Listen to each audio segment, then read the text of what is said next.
नमस्कार बंधुসকল আপোনালোকক পুনৰবাৰ স্বাগতম জনাইছো মই ইমৰান বলবতে চাওক আজিৰ 9টা গুৰুত্বপূৰ্ণ খবৰ।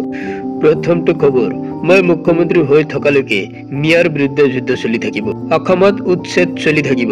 জুবিন মৰিল বাবে মিয়া ৰক্ষা পৰিল বুলি ভাবিব নালাগে। জুবিনকো নাই দিম মিয়াকো কষ্ট দিম বুলি কৈছে। জুবিন গাৰ্গৰ মৃত্যু হ'ল তাৰ বাবে মিয়া ৰক্ষা পৰিল সেইটো নহয়। মই মুখ্যমন্ত্ৰী হৈ থকালৈকে মিয়াৰ বিৰুদ্ধে যুদ্ধ চলি থাকিব অসমত। মুখ্যমন্ত্ৰী হিমন্ত বিশ্ব শৰ্মাৰ মন্তব্য। এই মুহূৰ্তত জানাবলৈ চেষ্টা কৰিছো আন এটা বিগ ব্ৰেকিং নিউজ। জুবিন গাৰ্গৰ মৃত্যু হলাই পেলালে 2026 ৰাজনীতি। নিৰ্বাচনক লৈ বিজেপিৰ সকলো পৰিকল্পনাত আউল লাগিছে। অসমৰ পৰিৱেশ দেখি অতিকে উদ্বিগ্ন নতুন দিল্লী। 19 ছেপ্টেম্বৰত সলনি হৈ গ'ল ৰাজ্যৰ ৰাজনৈতিক পৰিৱেশ। দুভাগত বিভক্ত চিনাকি অসম, জুবিন থকা অসম আৰু জুবিনবিহীন অসম। জুবিনবিহীন অসমত ৰাজনীতিও এতিয়া জুবিন থকা অসমতকৈ পৃথক হৈ পৰিছে। বিজেপিৰ হাতত হয়তো কৌশল আছে কিন্তু সময় আৰু পৰিৱেশ নাই। নিৰ্বাচনলৈ 6টা মাহ বাকী থকা অৱস্থাত এটা মাহ জুবিনতে হেৰাই গ'ল। জুবিনৰ মৃত্যুৰ পিছৰ পৰিৱেশত এতিয়া সৃষ্টি হৈছে এখন নতুন অসম। এটা মাহে কোনেও হিন্দু মুছলমান মন্দিৰ মছজিদৰ কথা পতা নাই। ছেপ্টেম্বৰ গ'ল জুবিনৰ শোকত, অক্টোবৰত শ্ৰদ্ধাঞ্জলি, নৱেম্বৰত জুবিনৰ জন্মদিন। জুবিন আবেগৰ সমান্তৰাল ভাৱে আগ্নেয়গিৰিৰ মুখত আছে জনজাতিকৰণ আন্দোলন। জুবিনৰ আবেগক অসমেৰ দৃঢ় আবেগ বুলি ধৰি কেইবাটাও ভুল কৰিলে বিজেপিয়ে।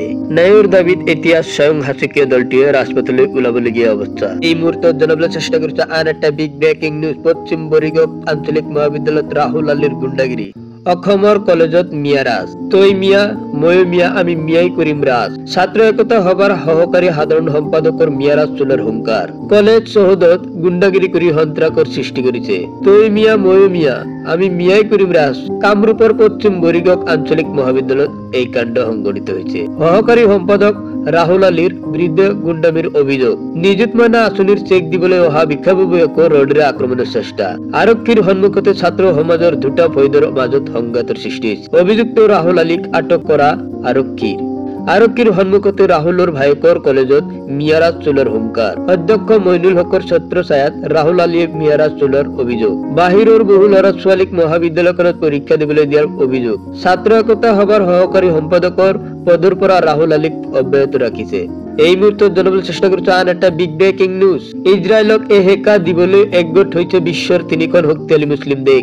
ইৰাণ, তুৰ্কী আৰু সৌদি আৰবে ইজৰাইলৰ বিৰুদ্ধে একেলগে গঠন কৰিব মিত্ৰজোঁট। এই 3 মুছলমান দেশ একত্ৰিত হলে মধ্যপ্ৰাচ্যত কমিব ইজৰাইলৰ প্ৰভাৱ। তুৰ্কী আৰু সৌদিক লগত লৈ মিত্ৰজোঁট গঠনৰ চেষ্টা ইৰাণৰ ৰাষ্ট্ৰপতিৰ।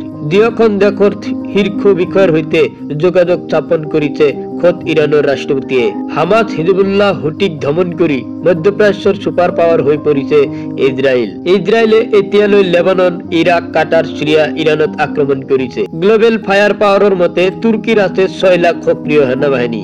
তুৰ্কীৰ আছে 2238 টেংক, 300খন ৰকেট আৰ্টিলেৰী, 201খনকৈ ফাইটাৰ জেট আছে, 17খন ফ্ৰিগেট, 13খন সাবমেৰিন, 1000তকৈ অধিক বিমান আছে তুৰ্কী নাটোৰ অন্তৰ্ভুক্ত দেশ হোৱা বাবে অধিক সুৰক্ষিত হৈ আছে। একেদৰে সৌদিৰ হাতত আছে 1,57,000 সক্ৰিয় সেনা, 5,000তকৈ অধিক বিমান, 185খনতকৈ অধিক হেলিকপ্টাৰ আছে সৌদি আৰবৰ।